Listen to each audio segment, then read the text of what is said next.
É Cristo chamando, chama por ti e por mim. Graças a Deus, estamos juntos nesta belíssima manhã de quarta-feira, hoje 28 de agosto.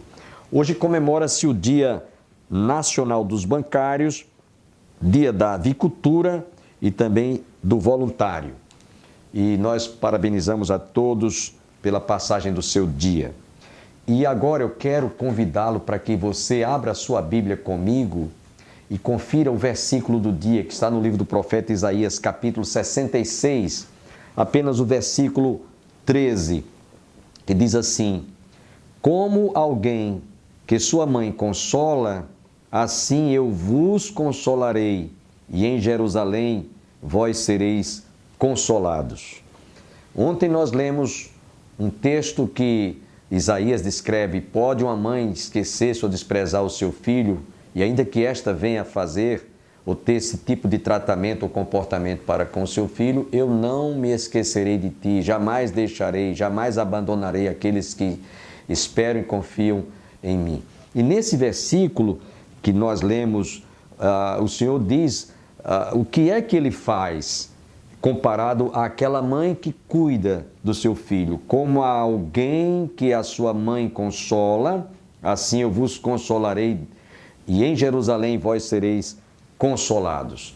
Quantas mães cujos filhos, às vezes nas caladas da madrugada, basta ele dar aquele churumingozinho, como a gente costuma dizer. A mãe levanta-se imediatamente e vai lá ver o que o seu bebê está sentindo. Se é talvez cólica, se é talvez um incômodo, se a criança está sendo incomodada por algum inseto, alguém que naquela hora realmente pôde ser despertada pelo carinho, pelo amor, pela preocupação, pelo zelo, pela maneira afetuosa, amorosa de ir lá consolar o seu filho. A criança pode estar chorando nos seus braços e ela fica lá, fazendo todo aquele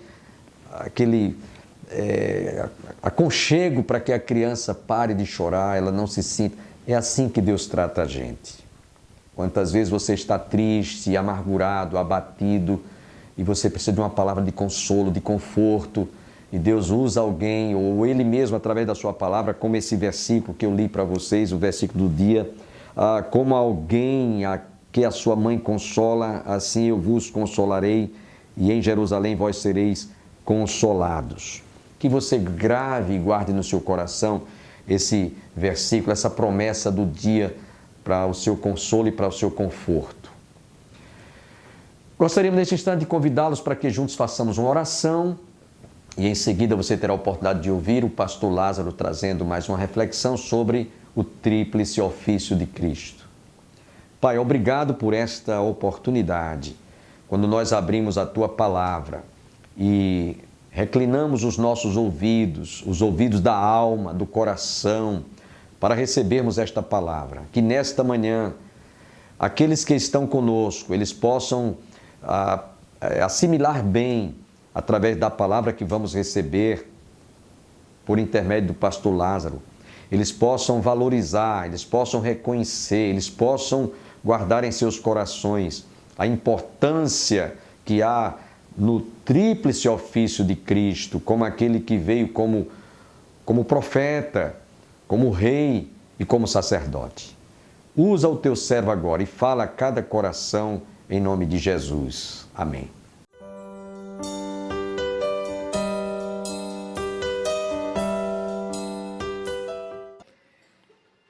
Na cruz há separação de luz e trevas, na cruz há salvação de mortos, na cruz há libertação dos cativos, é na cruz onde o mundo se divide em um ladrão de um lado e um ladrão do outro.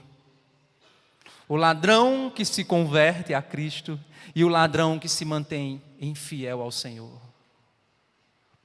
É na cruz que nós vemos todas as coisas reconciliadas. É na cruz que vemos os redimidos sendo glorificados e indo à eternidade para ter comunhão plena com o Senhor, mas é também por causa da cruz que nós vemos os condenados indo para a ira eterna e passando a eternidade longe de Deus por causa da cruz. Verso 21, e vocês? E aí você pode se perguntar, mas o que é que eu tenho a ver com isso, pastor? Você compreendeu o tamanho da obra de Cristo? Você compreendeu quem é Jesus? Ao ler um texto desse, ao ouvir o que eu estou falando, você acha que eu tenho um estômago para ouvir um cara dizer que nós somos o centro de Cristo? Você acha que ouvindo isso eu vou cantar minha vitória tem sabor de mel? Você acha que é ouvindo isso que eu vou cantar determinadas músicas que não exaltam isso, essa obra, essa grandiosidade, essa perfeição? Mas o que é que eu tenho a ver com isso? Esse conhecimento me transforma sim. Quando você entroniza Deus, quando você compreende a supremacia da obra dele, a perfeição da obra dele, a grandiosidade da obra dele e o que ele significa, algo muda na sua vida. Nada fica do mesmo jeito. O problema, irmãos, é que nós não estamos mais apresentando Cristo. A igreja não é transformada porque não se apresenta Cristo. O centro passa a ser o homem. O centro passa a ser o conforto do homem. O que o homem quer ouvir. O que massageia o ego dele. O que faz ele se sentir bem. O centro é o homem. Mas quando nós erguermos Cristo naquela cruz e apresentamos o valor que aquela obra tem, o homem, ele tem que tomar uma decisão. Ele precisa tomar uma ação. É impossível olhar para a cruz, compreender a obra de Cristo e permanecer do mesmo jeito. É necessário haver metanoia, é necessário haver transformação, é necessário haver nascimento, novo nascimento. O Evangelho não é uma religião. A igreja não é um lugar físico. A salvação não é uma atitude sua, uma escolha. Eu escolhi, eu estou pensando em virar crente, eu vou virar. Não, agora não quero mais não, eu já fui crente. Já ouviu isso, você já deve ter ouvido isso. O Evangelho não é uma coisa que você usa no fim de semana. O Evangelho é Deus dizendo ao universo: você é meu. O Evangelho é Deus dizendo a você: eu te comprei. O Evangelho é Deus chamando o universo: vem. O Evangelho é chamando você e dizendo: eu te amo. E por te amar, eu não quero você do jeito que você está. Eu quero que você venha do jeito que está, mas não fica assim. Porque a tua vida vai ser transformada.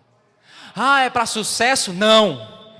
Porque Deus não está escrevendo o teu sucesso. Porque teu sucesso aconteceu na cruz. Porque a palavra de Deus diz, em Cristo nós somos muito mais do que vencedores. Você está achando que ele está dizendo o quê? Que você vai ter vida de prosperidade? É coitado de Paulo, foi decapitado. Morreu sozinho, esquecido. O pior ministério que teve, segundo o padrão dos ministérios atuais. Coitado de Paulo. E o rei, e o nosso rei? Pelado, preso numa cruz, cuspido, humilhado, assassinado. Que rei, hein? É muito fácil para a gente dizer que Jesus é nosso rei. Mas se você fosse um apóstolo de Cristo e visse ele preso numa cruz, espancado, humilhado, cuspido, pelado, envergonhado publicamente, e as pessoas dizendo: olha o teu rei, olha o todo-poderoso ali, olha o que está acontecendo com ele. Morreu. E agora? O Império Romano venceu ele, ó. O Sinédrio venceu ele, ó. E agora? É muito fácil para mim e para você dizer agora que Jesus é rei. Mas e naquele tempo? Como era? Sabe o que sustentou a vida daqueles homens? Era a compreensão que eles tinham de quem era Jesus. Meu irmão, se você não estiver firme no conhecimento de quem é Jesus, a universidade te vence. O teu casamento te vence, o teu casamento cheio de problemas te vence. Os teus amigos te vencem e te desviam. As dificuldades te vencem e te afastam. Se você não tiver conhecimento de Deus, você não tem perseverança. Lembra que a gente já leu sobre isso? Você não tem paciência, lembra? Você não tem alegria, lembra? E nós? E você? Verso 21. E vocês, que no passado eram estranhos e inimigos no entendimento pelas obras más que praticavam, agora, porém, ele os reconciliou no corpo da sua carne, mediante a sua morte. Para quê? Só para te livrar do inferno? Para você ser feliz. Jesus quer te fazer feliz. É só para isso. Para te dar uma vida nova, um carro novo, uma casa nova, um emprego novo, um relacionamento novo. É isso? É. Para apresentá-los diante dele. Foi para isso. Porque ele quer você na presença do Senhor. E ele quer você como? De todo jeito? Não. Ele quer você o quê? O texto diz: santo, inculpáveis, repreensíveis. Santos, inculpáveis e irrepreensíveis. Como tem estado a tua busca por santidade, meu irmão? Como você tem buscado a irrepreensibilidade? Como você tem buscado isso, meu irmão? E aí ele pergunta: sabe que isso acontece com você? Sabe como? Aí ele afirma: se entenda isso acontece com você. Você era inimigo, foi liberto, você é filho de Deus, salvo em Cristo. Você é chamado para ser santo, você é chamado para ser irrepreensível. Você é nação santa, você é sacerdócio real, você é povo de Deus, você foi comprado por alto preço. Você está fazendo parte dessa grande obra, grandiosa obra que chama o universo. Mas isso só acontece se que vocês permanecem na fé. Aí você diz: pastor, você está dizendo que a salvação se perde? Não. É exatamente por isso que Paulo diz isso. Que Paulo está dizendo: se você é salvo, você permanece. Se você é filho de Deus, você permanece. Se você permanece, meu irmão, há quantos anos você é crente? Quando eu me converti, pessoas chegaram para mim e disseram assim: não dou 6 meses, já são 15 anos. Alguém já chegou para você e também disse a mesma coisa? Você já foi perseguido por causa do Evangelho? Você já foi mal falado por causa do Evangelho? Mas quanto mais te batiam, mais você queria Cristo? Então, meu irmão, você permanece, você é filho de Deus. Você quer, pastor Bosco, não estou dizendo para o senhor fazer isso não, certo? Mas se o senhor quiser fazer um teste dos crentes, manda um cara entrar armado aqui e dizer assim: mato quem for crente. E veja quem vai levantar, levanta a mão quem for crente, eu vou dar um tiro. Aí você vê os crentes dizendo: não faça não, viu? Meu irmão, ser crente no Brasil é fácil demais. Está começando a não ser tão fácil. O STF está começando a dizer assim: olha, não pode dizer isso não. Aí o pastor vai pegar lá Romanos 1, aí quando chegar lá em eles entregaram o seu corpo para... Aí ele pula o texto. Por quê? Não posso falar disso não. Isso é politicamente incorreto. Aí a gente vai ver quem é pastor, Bosco. Sabia, pastor Bosco? A gente vai ver quem é pastor. E é nessa situação que ele diz: se vocês permanecem na fé. Mas o que é permanecer na fé? Paulo, obviamente, é o Espírito Santo de Deus que guiava Paulo. Mas Paulo, ele não deixa nada sem explicação. E ele diz: o que é permanecer na fé? Permanecer na fé é ficar na membresia da igreja. Permanecer na fé é o quê? É ficar assistindo todo domingo pregação. Permanecer na fé é o quê? Permanecer na fé é alicerçados e firmes, não se deixando afastar da esperança do Evangelho. Meu irmão, quem já viu Jesus, levanta a mão. Ele é o quê? Loiro, de olhos azuis, cabelo encaracolado. Quem é Jesus? Você já viu Jesus? Eu não vi não. Eu vi pela fé. Quem aqui já foi para o céu e diz: rapaz, lá é bonito, tem uns jardins bonitos, é lindo, as ruas são de ouro. Alguém já viu aqui? Não, se você estiver vendo agora, meu irmão, você é uma alma penada, né? Não, alma penada não, porque você não pode voltar, né? Mas, meu irmão, eu espero a eternidade. Pastor Bosco, Na época que eu vi ali o falecimento do Russell Shedd, eu olhei assim, eu estava numa luta no ministério, aquela luta que a gente tem com a igreja. Aí eu olhei assim, eu disse, o guerreiro voltou para casa. Meu Deus, eu estou começando agora. Falta chão.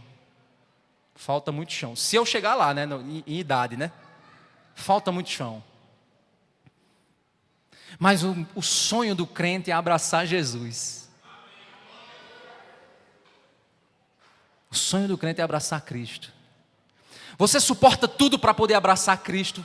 Sim, pastor, suporto. Amém, meu irmão, você é crente. Mas a primeira confusãozinha tu já desiste. O primeiro probleminha tu já deixa para lá.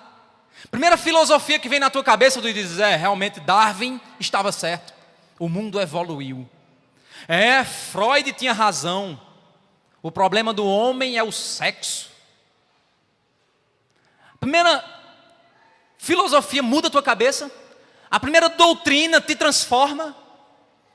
Ele diz aqui, mantenha-se sem se afastar da esperança do evangelho que vocês ouviram, que foi pregado a toda criatura debaixo do céu, do qual eu, Paulo, me tornei ministro. E Paulo ainda assina embaixo e diz assim, você quer ouvir o evangelho verdadeiro? É de mim que você vai ouvir.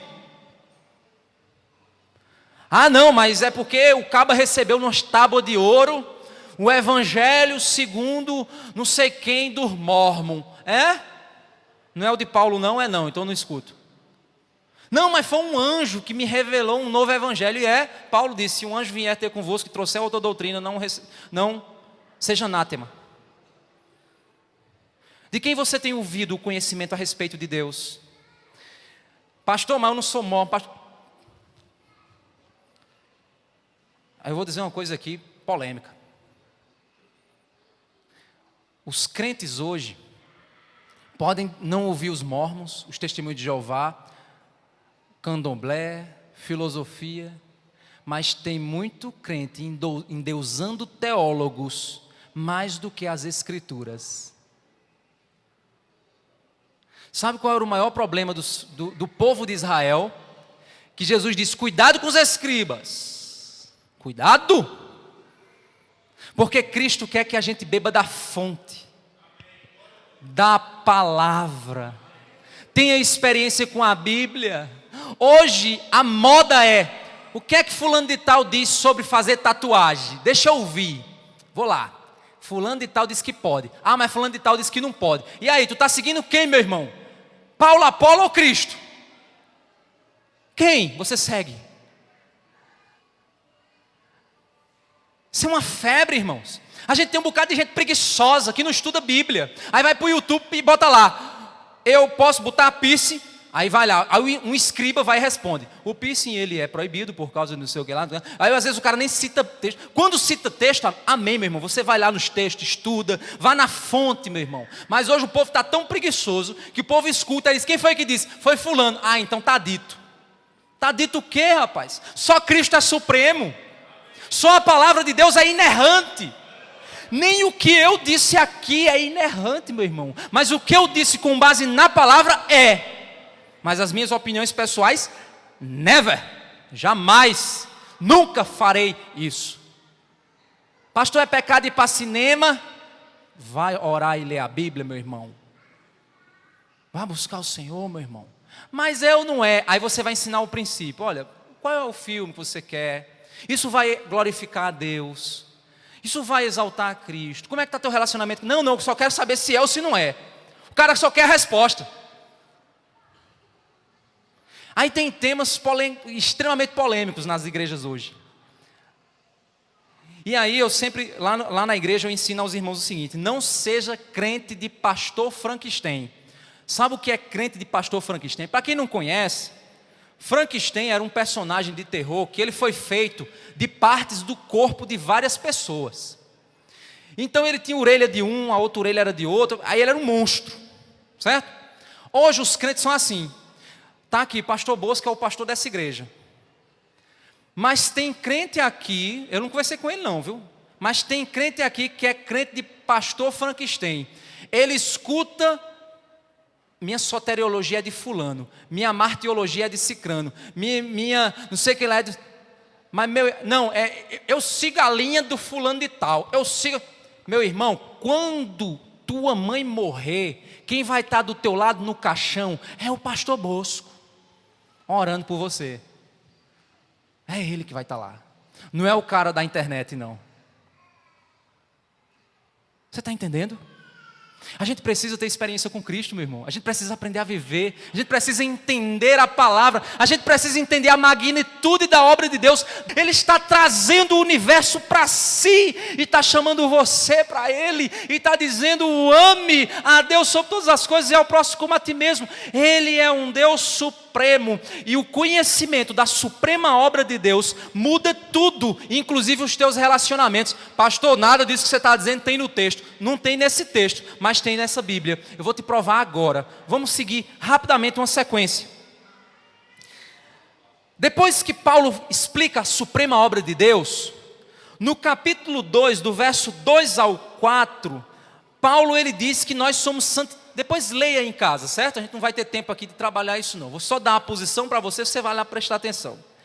Capítulo 2, do 2 ao 4, Paulo diz que nós somos santificados no conhecimento da verdade em Cristo. Na sequência, no capítulo 3, verso 1 e 4, Paulo diz que nós vamos assumir uma nova vida em Cristo. Por causa dessa obra, nós assumimos uma nova vida em Cristo. Depois, meu irmão, no capítulo 3, vamos ver aqui, deixa eu só ver aqui se é do 3. O capítulo 3, ele diz o seguinte: pense nas coisas do alto, pense agora no eterno, tire a sua visão da dimensão horizontal e jogue ela para a vertical. Depois você vai confrontar a velha natureza, jogue fora a velha natureza, assuma uma nova natureza. Ok, pastor? Isso tudo é resultado da grande obra cósmica que Cristo fez? Sim. Ok, então quer dizer que para mim eu sou chamado a participar disso. Como? Jogue fora o que é velho, assuma o que é de Cristo. Ok, e isso faz o quê? Olha só. Verso 12, capítulo 3, verso 12. Portanto, como eleitos de Deus, santos e amados, revistam-se de profunda compaixão, bondade, humildade, mansidão, paciência, suportem-se uns aos outros, perdoem-se mutuamente, caso alguém tenha motivo de queixa contra outra pessoa. Assim como o Senhor perdoou, vocês perdoem também uns aos outros. Acima de tudo isso, porém, esteja o amor, que é o vínculo da perfeição. Que a paz de Cristo seja o árbitro no coração de vocês, sejam agradecidos. E aí, verso 18, aí ele diz: ok, isso é no indivíduo? É, mas ele não para aí. Os efeitos da obra de Cristo no universo chega em você e diz: mude de vida. E depois diz: mude a forma como você se relaciona. Verso 18, esposas, que cada um sujeito ao marido. Maridos, cada um ama a esposa. Filhos, verso 20, 21, pais, 22, servos. 23, tudo o que fizerem façam de todo o coração como para o Senhor. Capítulo 4, verso 1, senhores. A obra cósmica de Cristo muda tudo na sociedade, dentro da minha casa e no meu coração. Então, meu irmão, se você entende a grandeza da obra, do supremo ofício de Cristo, você vai entender que você tem que tratar bem a sua esposa, você tem que tratar bem o seu esposo, você tem que tratar bem os seus filhos, você tem que amar os seus irmãos, você tem que agir como crente, você tem que apontar para que Cristo seja visto em tua vida, para que outros também sejam chamados da morte para a vida, das trevas para a luz, e você se torna agente missionário, sendo sal e luz, para mostrar que a obra soberana e eterna de Cristo transforma corações. Um Deus tão grande, infinito, Ele transforma corações tão pequenos. Por isso que eu digo que quando você entende isso, você diz: meu Deus, como é que esse Deus tão grande saiu de um trono tão perfeito para amar alguém como eu? Se você não mudar com isso, meu irmão, nada mais vai te transformar. E só resta a misericórdia, você clamar pela misericórdia de Deus. Amém? Vamos orar? Senhor Deus, Pai misericordioso e amado, Deus santo, Deus soberano, Deus supremo, que manifestou uma obra tão grandiosa no Teu Filho. Ó Senhor, nos perdoa pela nossa incapacidade de compreender essa obra, mas nos faz, Senhor, buscar conhecer a Tua vontade, que é nos tornar santos como Tu és. Ó Senhor, tem misericórdia de nós e nos faz assumir o nosso Senhor como o nosso sacerdote, o nosso profeta, o nosso Rei eterno e perfeito, que nos amou e se entregou por nós. Ó Senhor, como vai ser maravilhoso o dia em que o Senhor prostrará diante dos teus pés todo joelho e toda língua confessará que Jesus é o Senhor. Ó Senhor, queremos estar lá naquela multidão como o oceano dos salvos de vestes brancas, mostrando que o Senhor cumpriu perfeitamente e que ao pisar na cabeça da serpente, o Senhor trouxe para si todas as coisas nos céus e na terra. Obrigado, Senhor, pela Tua bondade. É isso que te pedimos, em nome de Jesus. Amém. Acabam de chegar os mais novos ônibus da Real Bus, equipados com DVD, toalete, Wi-Fi, carregador para celular, elevador para cadeirante, ar-condicionado, poltronas em couro e muito mais para o seu conforto. Viaje com segurança e pontualidade em novos horários. Real Bus, transportando vidas e sonhos. Eu quero aqui agradecer ao pastor Lázaro pela sua tão importante, inspirada e brilhante explanação sobre o tríplice ofício de Cristo no encerramento da nossa 8ª Conferência Teológica. Certamente o pastor Lázaro, que está nos assistindo, receba as nossas palavras de gratidão pela sua participação em ser um dos oradores conferencistas do encerramento da nossa 8ª Conferência Teológica. Quero agradecer a todos que estiveram conosco, tenham todos um bom dia e certamente amanhã estaremos juntos para a realização de mais um programa, Opção para a Vida. Tenham todos um bom dia e até amanhã.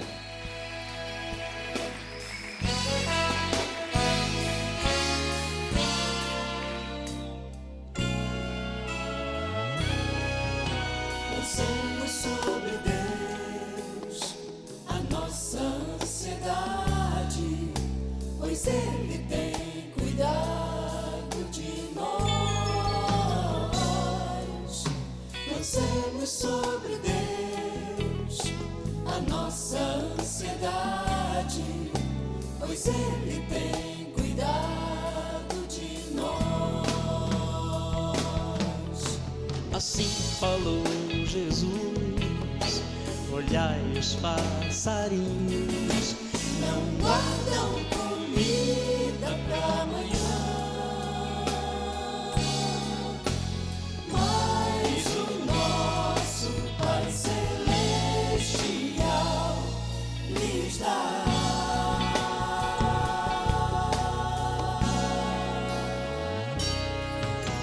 Pensemos sobre Deus, a nossa ansiedade, pois Ele tem cuidado de nós. Pensemos sobre Deus, a nossa ansiedade, pois Ele tem cuidado de nós. assim falou Jesus, olhai no campo os lírios, Não fazem roupas pra vestir,